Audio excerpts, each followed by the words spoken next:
Hello guys, welcome back to the channel. और आज हम लोग करेंगे बेसिक अकाउंटिंग टर्म का कुछ टेक्निकल अकाउंटिंग टर्म्स। पिछले 2 क्लासेस में हम लोग बेसिक अकाउंटिंग टर्म्स के बारे में जाने, तो आज हम लोग बेसिक अकाउंटिंग टर्म का कुछ टेक्निकल जो अकाउंटिंग टर्म्स होता है जिसको जानना बहुत जरूरी और एग्जाम पॉइंट ऑफ व्यू से काफी इंपॉर्टेंट है। तो आप बेसिक अकाउंटिंग टर्म का जो टेक्निकल अकाउंटिंग टर्म्स है उसको समझने का कोशिश करेंगे। अब यहाँ पे कुछ पॉइंट्स हमने लिखे हैं, एसेट्स, लायबिलिटी, एक्सपेंडिचर और रिसीव्स के बारे में। देखिए ये जनरली टॉपिक जो आपका एसेट्स, लायबिलिटी, एक्सपेंडिचर और रिसीव्स ये आप पिछले वीडियो में कवर कर चुके हैं, पिछले वीडियो में आप सीख चुके हैं।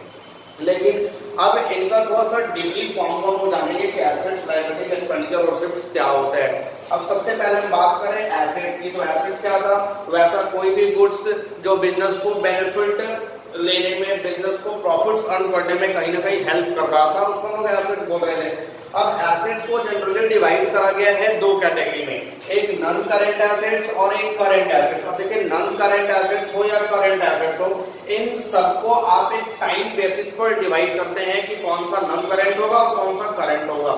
तो टाइम बेसिस जो होता है वो ऑपरेटिंग साइकिल के अकॉर्डिंग लिया जाता है और जनरली हम लोग टाइम बेसिस जो है वो 12 मंथ्स का लेते हैं, यानी एक अकाउंटिंग पीरियड हमारा 12 महीने का होता है। अब ये कोई फिक्स नहीं, कोई जरूरी नहीं है, लेकिन हम लोग अकाउंटिंग ऑपरेटिंग साइकिल के अकॉर्डिंग 12 महीने का एक अकाउंटिंग पीरियड लेते हैं।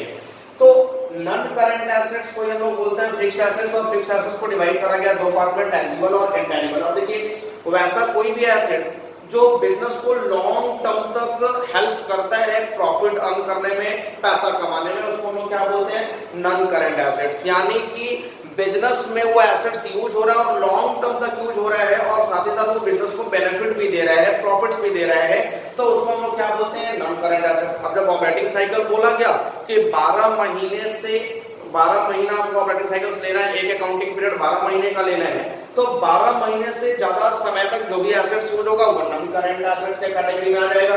और जिसको हम लोग 12 महीना के पहले ही कैश में कन्वर्ट कर लेते हैं उस एसेट को हम लोग क्या बोलते हैं? Current assets. कैश में कन्वर्ट करने का मतलब कि फॉर एग्जांपल हमारे पास गुड्स था और गुड्स को हम सेल करके कुछ पैसा ले लिए, तो कैश में कन्वर्ट हो गया, तो वो हमारा कौन सा एसेट हो जाएगा? Current asset.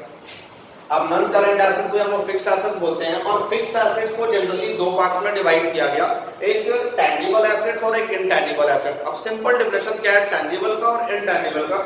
कि जिस एसेट को आप देख सकते हैं, टच कर सकते हैं और इसका फिजिकल एग्जिस्टेंस होता है, यानी tangible assets refer to those fixed assets which we can see, touch, sold and which do have a physical existence, and the intangible assets refers to those assets which we cannot see, touch and which do not have any physical existence. It's called intangible asset.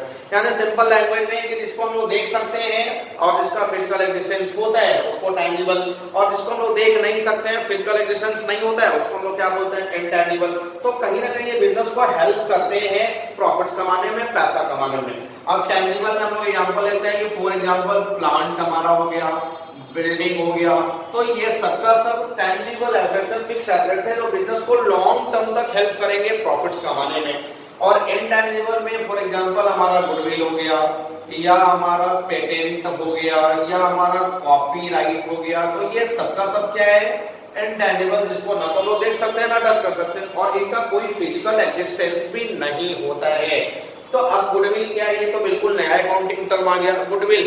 अब simple language में समझिए कि एक businessman bottom से top तक पहुंचने में जितने भी मेहनत किया है उस मेहनत को हम लोग बोलते हैं गुडविल। यानी सिंपल लैंग्वेज में कि जो क्रेडिट बनाया है, जो अपना इमेज बनाया है मार्केट में, जो एक इज्जत कमाया है मार्केट में बिजनेसमैन मेहनत करके, उसको हम लोग बोलते हैं गुडविल। तो गुडविल हम लोग देख नहीं सकते हैं, बस फील कर सकते हैं कि हाँ ये एसेट्स है, गुडविल है, जिसके हेल्प से बिजनेस पैसा कमाता है, क्योंकि ये गुडविल ही है जो पुराने कस्टमर को जोड़ के रखता है। आपका जो इमेज है वही पुराने कस्टमर को वापस आपके बिजनेस में लेकर के आता है, तो that is called the goodwill. उसी तरह से पेटेंट और कॉपीराइट है, इसमें हम लोग आगे डिस्कस करेंगे क्या होता है पेटेंट और कॉपीराइट। बस अभी इतना जानना है कि इनटेंजिबल एसेट्स है जो कहीं ना कहीं बिजनेस को हेल्प करते हैं प्रॉफिट्स कमाने में। नेक्स्ट हमारा क्या है? लायबिलिटी। अब लायबिलिटी क्या है? ये तो आपको पता है, जो बिजनेस का रिस्पांसिबिलिटी होता है, जो बिजनेस को पे करना होता है किसी दूसरे पर्सन को, उसको हम लोग क्या बोलते हैं? लायबिलिटी। तो लायबिलिटी में भी 2 तरह का लायबिलिटी है, इसको भी हम लोग टाइम बेसिस पे डिवाइड करेंगे। टाइम बेसिस पे डिवाइड करने का मतलब कि अकाउंटिंग साइकिल जो ऑपरेटिंग साइकिल जो हमारा है वो बोलता है कि एक अकाउंटिंग ईयर जो होगा वो 12 मंथ्स का होगा। तो वैसा लायबिलिटी जिसका पेमेंट एक लॉन्ग टर्म के बाद करना होता है, एक लंबे समय के बाद करना होता है, उसको हम लोग क्या बोलते हैं, नॉन करेंट लायबिलिटी। यानी वैसा लायबिलिटी जो 12 महीने के बाद पे करना होता है, that is called the non current liability. For example कि हम बैंक से लोन लेते हैं तो बैंक से लोन 5 साल 10 साल के लिए लेते हैं, यानी उसका पेमेंट 10 साल के बाद करना है। तो 10 साल एक काफी लॉन्ग टाइम होता है। तो लॉन्ग टाइम के बाद जिस लायबिलिटी का पेमेंट करना होता है उसको हम लोग क्या बोलेंगे, नॉन करेंट लायबिलिटी। और वैसा लायबिलिटी जिसका पेमेंट विद इन 1 ईयर कर देना है, 12 महीने के अंदर जिस लायबिलिटी का पेमेंट कर देना होता है उसको हम लोग बोलते हैं करंट लायबिलिटी। नेक्स्ट हमारा क्या, एक्सपेंडिचर। देखिए एक्सपेंस पढ़े थे आप, एक्सपेंडिचर भी पढ़े थे।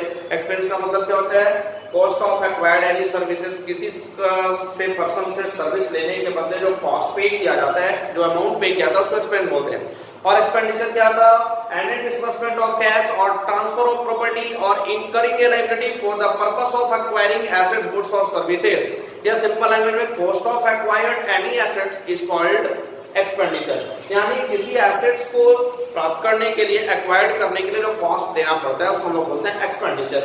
अब एक्सपेंडिचर में 3 है, एक रेवेन्यू, फिर कैपिटल, फिर डिफर्ड रेवेन्यू। देखिए रेवेन्यू के एक्सपेंडिचर क्या होता है, वैसा एक्सपेंडिचर जो किसी भी बिजनेस में रेगुलर बेसिस पर पे किया जाता है उसको हम लोग क्या बोलते हैं, रेवेन्यू एक्सपेंडिचर। यानी रेगुलर बेसिस पे पे करना है उसको रेवेन्यू एक्सपेंडिचर। अब कैपिटल एक्सपेंडिचर क्या होता है, जो रेगुलर बेसिस पर पे नहीं किया जाता है, कभी कभी पे किया जाता है। या सिंपल लैंग्वेज में बोल सकते हैं कि किसी भी एसेट्स को एक्वायर्ड करने के बदले जो भी खर्च किया जाता है उसको हम लोग बोलते हैं कैपिटल एक्सपेंडिचर।